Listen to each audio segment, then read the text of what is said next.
Gold buyers, మీ కష్టాల్లో నమ్మకమైన మీ ఆత్మీయ నేస్తం.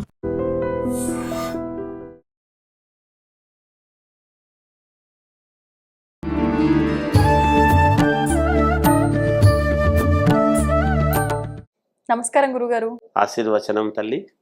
గురుగారు, కొంతమందికి దోషాలు ఉంటూ ఉంటాయి. ముఖ్యంగా కుజదోషము అని, కాలసర్ప దోషము అని చెప్పి ఇలాంటి దోషాలు ఎక్కువగా ఈ మధ్య ఎవరి జాతకం పరిశీలించినా మీ జాతకంలో ఈ పలానా దోషం ఉంది అని చెప్పి వింటూ ఉన్నాం. మరి దీని తర్వాత ఒకవేళ ఈ దోషం ఉంది అంటే పలానా ఆలయానికి వెళ్ళి కనుక మీరు ఈ విధానం ఆచరిస్తే ఆ దోషం నుంచి విముక్తి పొందొచ్చు అని, లేదు ఈ పలానా పూజ చేయించుకుంటే దాని నుంచి మీరు బయటపడతారు అని చెప్పి అంటారు. కానీ అవి చేయించినప్పటికీ, ఆలయ దర్శనాలు చేసినప్పటికీ కూడా ఇవి మనకు తొలగిపోయినట్టుగా ఏమీ కనిపించదు. మరి అసలు ఏం చేస్తే వీటి నుంచి బయటపడొచ్చు అంటారు, ఈ దోషాల నుంచి? దాని గురించి వివరణ ఇవ్వండి. శ్రీ మహాగణాధిపతయ నమ. ఐం మహాసరస్వత్యే నమ. శ్రీ లలితాంబికాదేవియే నమ. అమ్మ, చాలామందికి ఈ రోజుల్లో పిల్లలకు 30 సంవత్సరాలు దాటినా, 35 ఏళ్ళు వస్తున్నా, 40 ఏళ్ళు వచ్చినా, 42 ఏళ్ళు వచ్చినా ఈ వివాహం కావటం లేదు అనేటువంటిది ఒక రకం. వివాహమైన తర్వాత వెంటనే ఎందుకో ఇబ్బందులు జరుగుతూ ఉన్నాయి, ఎడమొహం పెడమొహంగా ఉన్నారు, మా వాడిని వదిలిపెట్టిపోయింది గురువుగారు, మా కోడలు మంచి ఆమె, ఏమనడానికి లేదు, ఎందుకో వాళ్ళ మధ్య ఏం తేడా వచ్చిందో తెలియదు అనేటువంటివి కొన్ని, సంతానము కలగలేదు అనేటువంటివి కొన్ని. ఇవన్నిటికీ ప్రాధాన్యత ఏమిటి అంటే అమ్మ, ఎప్పుడూ కూడా 12 రకాల కాలసర్ప దోషాలలో ఏదో ఒక రకమైనటువంటి ఇది ఉంటుంది. 12 ఉంటాయా గురుగారు? 12 రకాల కాలసర్ప దోషాలు ఉంటాయి. ఓకే. వీటిల్లో ఇప్పుడు మనము సహజముగా కుజదోషం ఉండేటువంటి వాళ్లకు కుజదోషం ఉండేటువంటి వాళ్ళనే చేసుకుంటే పరిహారం అవుతుంది అనేటువంటిది అనుకుంటారు. అందుకే పూర్తి వినాలి. అనుకొని చేస్తారు. సమస్యలు తర్వాత స్టార్ట్ అవుతాయి మామూలుగా. అలాగే సవ్యకాల సర్పదోషము, అపసవ్యకాల సర్పదోషము, మాంగళీయక దోషము, ఇట్లాంటివన్నీ కొన్ని.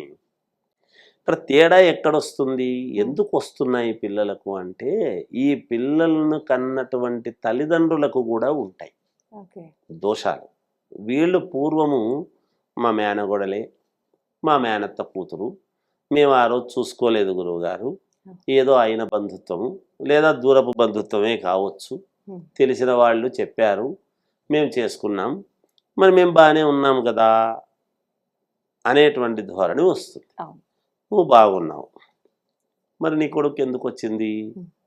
మనస్సుకు ఎప్పుడూ కూడా ఇబ్బంది పెడతాడు.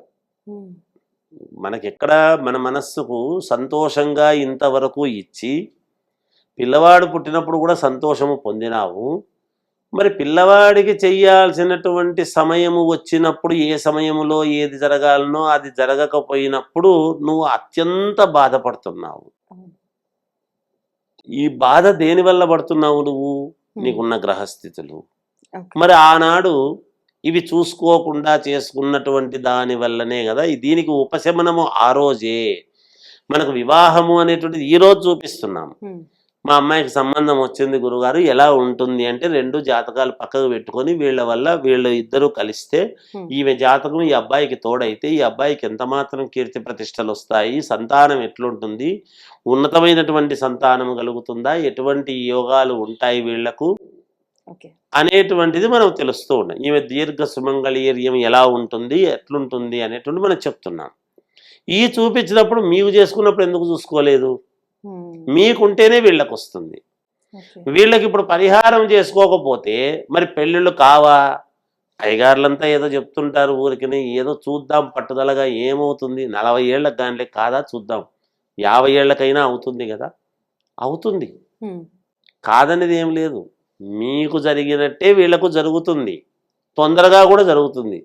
బట్ వీళ్లకు పుట్టేటువంటి సంతానము గర్భము నిలబడటం కానీ, గర్భంలోనే పోవటము కానీ, లేదా పుట్టిన తర్వాత కొంతకాలమే ఉండి పోవటము కానీ, లేదా వాళ్లకు ఏదైనా ఇబ్బందులతో పుట్టడము కానీ, శ్వాసకోశ సంబంధమైనటువంటి ఇబ్బందులతో పుట్టడము కానీ, లేదు మంచి వాళ్ళే పుట్టినా వాళ్లకు మళ్ళీ సమయం వచ్చినప్పుడు చాలా అనేక రకాల వీళ్ళది రెండూ కలిపి ఆ పుట్టినవాడు అనుభవించాల్సినటువంటి అవసరం వస్తుంది.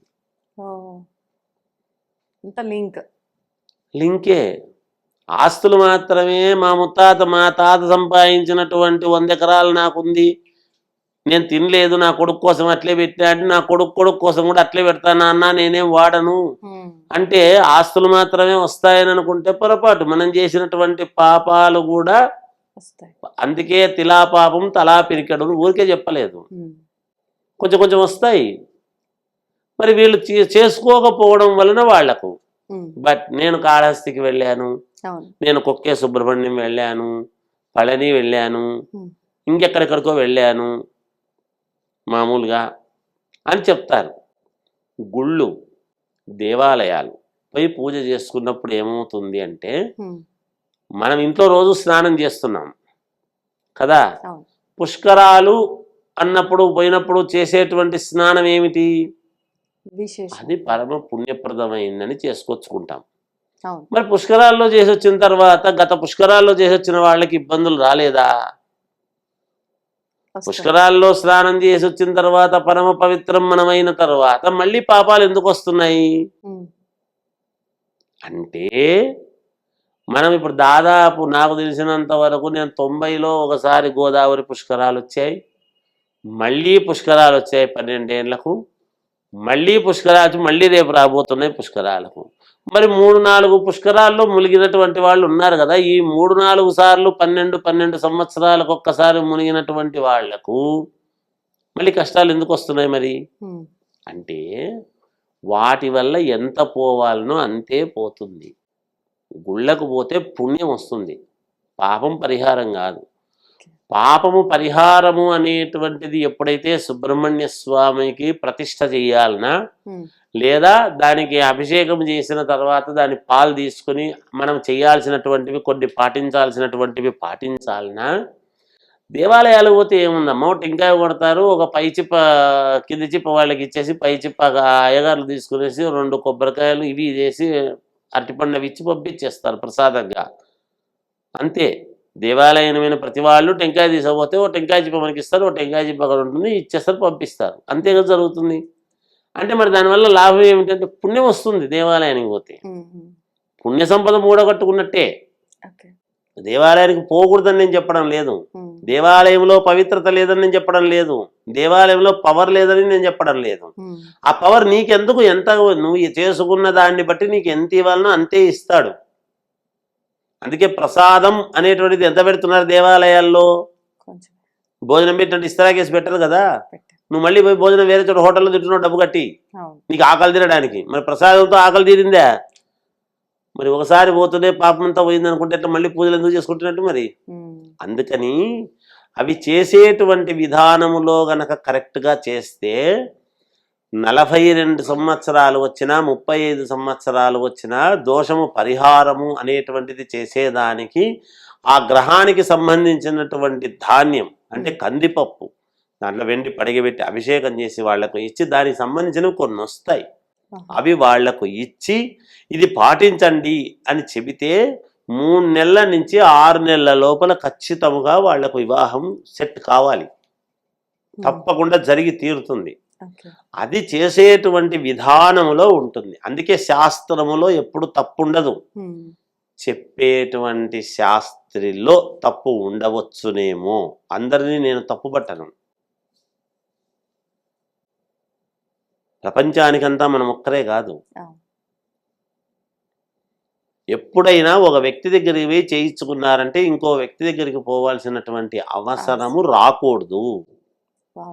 అది మనం మాలాంటి వాళ్ళం మేము పెట్టుకోవాలి. నా దగ్గరకు వచ్చిన వ్యక్తి ఇంకొక దగ్గరికి పోకూడదు అనేటువంటి ఎప్పుడైతే ఒక పద్ధతిగా చేస్తామో తప్పకుండా వాళ్లకు 3 నెలల నుంచి 6 నెలల లోపల ఇది పరిహారం ఎప్పుడైతే చేసి ఉంటామో చేసిన తర్వాత వాళ్ళకి ఖచ్చితంగా జరిగి తీరాలి, వివాహం సెట్ కావాలి. ఇంకా అంతకు మించి ఇంకా పక్కకు పోయే అవకాశం లేదు, పోకూడదు. కళ్యాణం కావాలి అంటే సర్ప దోషం అనేటువంటిది పోవాలి. ఇంకా మళ్ళీ దోషం ఉందంటే వాళ్ళ సంతానానికి అది రాదు. ఇంకా ముందుగా ఎప్పుడైతే చేసుకుంటామో ఇది అయిన తర్వాత ఇలాంటి అమ్మాయి ఉండేటువంటి అమ్మాయి వస్తుంది. సెట్ అవుతాయి. వివాహమైన వెంటనే మళ్ళీ ఒకసారి చేసుకోవాలి దీన్ని. ఇద్దరు కలిసి ఒక అద్భుతమైనటువంటి ఒక ప్రతిష్ఠ చేయటమా, లేకపోతే పరిహారం పూజ చేసుకోవటమా, ఆ అమ్మాయి జాతకాన్ని బట్టి కూడా అక్కడ ఎంత శాతం ఉంది ఏమిటిది. నేను చేసుకున్నాం కదా అయిపోయింది కదా అని వదిలేరాదు. అందుకనే వివాహమైన తర్వాత ప్రతి స్త్రీకి కూడా మనకు మంగళగౌరి నోములు నోమిస్తారు. శ్రావణ మాసం వచ్చింది అంటే నోములు నోమిస్తారు. నాగుల చవితి నోములు నోముతున్నారా లేదా, గరుడ పంచమి నోములు నోమిస్తున్నారా లేదా. ఎందుకు? గర్భదోషాలు ఏమైనా ఉంటే పోతాయి అని. వంశాన్ని నిలబెట్టేటువంటిదే సుబ్రహ్మణ్య స్వామి. అందుకనే కదా అపుత్రస్య గతిర్నాస్తి అని. ఒక సంతానము, పాముల సంతానములో ఉన్నన్ని సంతానాలు విపరీతముగా ఇన్ని రకాల పాములు ఉన్నాయి అంటే మిగతా దేంట్లోనూ అంత ఉండవు. దాంట్లో వినత కద్రువ అని మనం కథలు కూడా చెప్తారు వాళ్ళు. అందుకని అక్కడ చేసేటువంటి, అందుకే ప్రతి స్త్రీకి కుజుడికి సంబంధించినటువంటిది పగడము, మనఃకారకుడు మాతృకారకుడు అయినటువంటి చంద్రుడికి సంబంధించినటువంటి ముత్యము తాళిబొట్లలో వేసుకోవడానికి గల కారణమే అది. ఆ రెండిటి యొక్క ఉపయోగము అక్కడ ఉంటుంది. అందుకని ఇవి చేసేటువంటి విధానాల్లో గనక కరెక్ట్గా చేస్తే అమ్మా తప్పకుండా 3 నెలల నుంచి 6 నెలల లోపల జరుగుతాయి. ఇప్పుడు పెళ్లి కాకుండా ఉండిపోయిన ప్రతి ఒక్కరికి ఇలాంటి దోషమే ఉండొచ్చు అంటారా గురుగారు? అలా అదే ఉంటేనే కావు, వేరే ఏముంటుంది? వేరే ఏముంటుంది కాకపోవడానికి? అదే మెయిన్ అదే. తప్పకుండా ఆ దోషము ఎంత ఉంది. ఒక్కోసారి లగ్నంలో కుజుడు ఉంటాడు, సప్తమంలో కుజుడు ఉంటాడు, వ్యయములో ఉంటాడు. ఇలా చూసుకోవాలి ఎలా ఉంది ఏమిటి అనేది. చూసుకొని జాగ్రత్తగా గనక చేసుకోగలిగితే అమ్మా తప్పకుండా భయపడాల్సిన పనేమి లేదు. కాలసర్ప దోషం అంటో కుజదోషం అంటేనో అయిపోయింది జీవితం అనే ప్రతిదానికి దేనికి భయపడరాదు. ఎవరికి ప్రపంచంలో లేనిది మనకు రాదు. వచ్చినప్పుడు దాన్ని సమన్వయముగా చేసుకుని ధీటుగా నిలబడి నేను దాన్ని చేసుకోగలను అని అనుకున్నప్పుడే కదా మనం ముందుకు పోగలుగుతాము.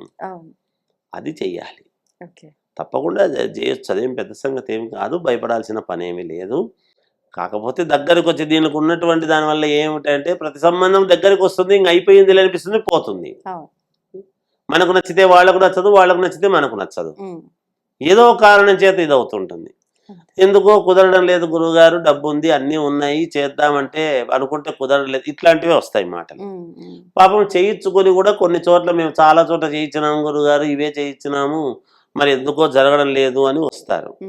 సరే, దానికి మనం ఏం చెప్తాము, ఆ చేసేటువంటి విధానాల్లో ఉండే పద్ధతులు వేరుంటాయి. ఎప్పుడు కూడా ప్రతిదానికి హోమం చేసినాము, ప్రతిదానికి ఇది చేసినాము అంటే కాదు. హోమాలు దేనికి చేసుకోవాలి, ఇంకొకటి దేనికి చేసుకోవాలి, ఇంకో దానికి ఏమిటి అని ఒకదానికి ఒక పద్ధతి ఉంది. మనం ప్రతిదానికి గెలవడానికి హోమమే, ఎదుటి వాళ్ళు ఓడిపోవడానికి హోమం అని. మనం గెలవడానికి హోమం చేసుకోవచ్చు, పక్కింటోడు ఓడిపోవాలని హోమం చేస్తే వాడి గ్రహస్థితి వాడికి బాగున్నప్పుడు వాడు గెలుస్తాడు. కానీ ఈ మరీ మనం అయ్యగారులు ఏది చెప్తే అది వింటారు కదా ప్రపంచము అని వాడు ఓడిపోవడానికి నేను హోమం చేస్తా అంటే ఏమన్నా అర్థం ఉందా? మనం గెలవడానికి చెయ్యి, ఓ పద్ధతి ఉంటుంది. ఎదుటోడు ఓడిపోవాలని చేస్తే ఎక్కడ చేస్తాం? అట్లా ఉండదు. అది సంగతి. సంతోషం గురుగారు, ధన్యవాదాలు. జయోస్తు. And for more videos, please subscribe to iDream. Please subscribe to iDream. Please subscribe iDream. And please subscribe to iDream. For more videos, subscribe to iDream. please like, share and subscribe to the channel. Congratulations, iDream. Subscribe to iDream. Subscribe to iDream. So subscribe to iDream Media. iDream ki iDream team andarki huge congratulations. Please subscribe iDream Media. Please subscribe to iDream. Subscribe iDream. Please subscribe to iDream. iDream అంటే నా కళల ఛానల్ను subscribe చేసుకున్న నోరు తిరుగుతలేదు, మీరైతే గంట గుర్తు కొట్టండి. For more such videos, please subscribe to iDream. Subscribe to iDream. Please subscribe to iDream. Please subscribe iDream Media. Please do subscribe to iDream. Please subscribe to iDream Media. For best entertainment and information, please subscribe iDream. And don't forget to subscribe to iDream.